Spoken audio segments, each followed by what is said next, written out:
Imagine this. You wake up one morning as a proud soldier in the Australian military.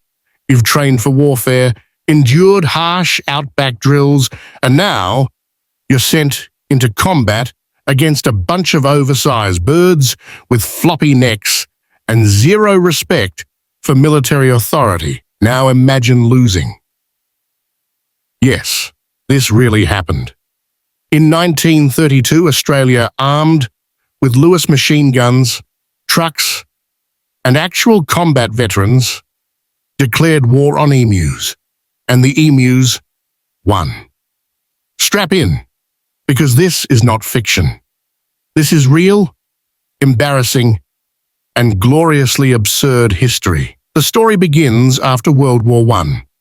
Picture thousands of Australian soldiers returning home, hardened, weary, and now expected to become farmers. The government, in all its optimistic glory, handed out parcels of land in Western Australia like consolation prizes. Go forth, they said. Farm wheat. Rebuild the economy. Make Australia proud. Unfortunately, they forgot to inform the emus.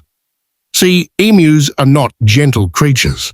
They are 6-foot-tall feathered tanks with talons. They run at 50 kilometers an hour, don't fly, and seem to be fueled by spite. And every year, like clockwork, about 20,000 of them would descend on farmlands in Western Australia like a beaked, bouncy apocalypse. Wheat fields became playgrounds. Crops were trampled. Fences, designed to keep rabbits out, were absolutely no match for an emu horde. The farmers tried everything, yelling, fencing, prayers, but the birds just kept coming. Desperate, the farmers reached out to the government. "Help us," they cried. "Our farms are under siege." And the government, this is where it gets beautiful, decided to send the military. Actual soldiers, with guns. Enter Major GPW. Meredith, a man likely expecting to face anything but bird warfare during his service. He arrived with a squad of men, 2 Lewis machine guns, 10,000 rounds of ammo, and presumably zero idea what was about to happen. On paper, it sounded easy. Line up the birds, mow them down, restore peace. In reality, it played out like a Monty Python sketch.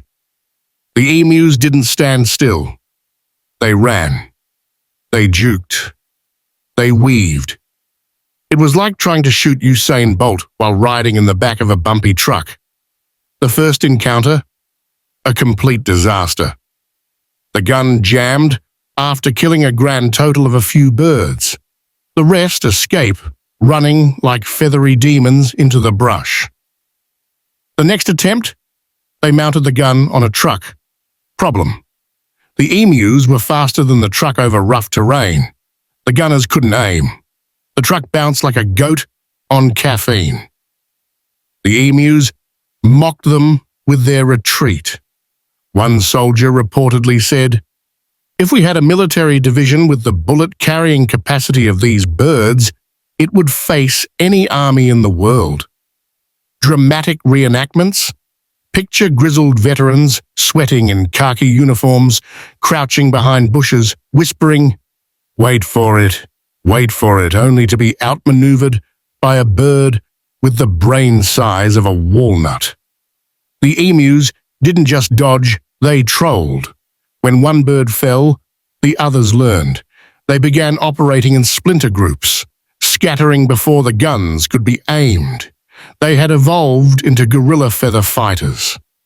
For 6 relentless days, the soldiers chased shadows. They fired hundreds of rounds, killed barely a dozen birds, and broke a truck. The birds, unharmed and unimpressed, continued flattening crops. After the first phase, the soldiers packed up and left, temporarily defeated. Australia, in its wisdom, had to pretend nothing happened. It's fine. It's just tactical redeployment. But the farmers begged for a second round. And so The army returned, this time more cautious.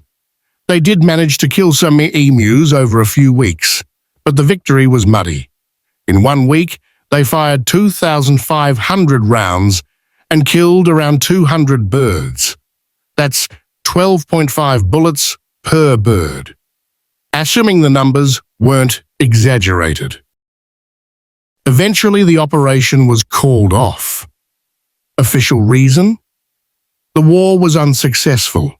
Unofficial reason? The emus were just too damn good. The emus had survived the onslaught.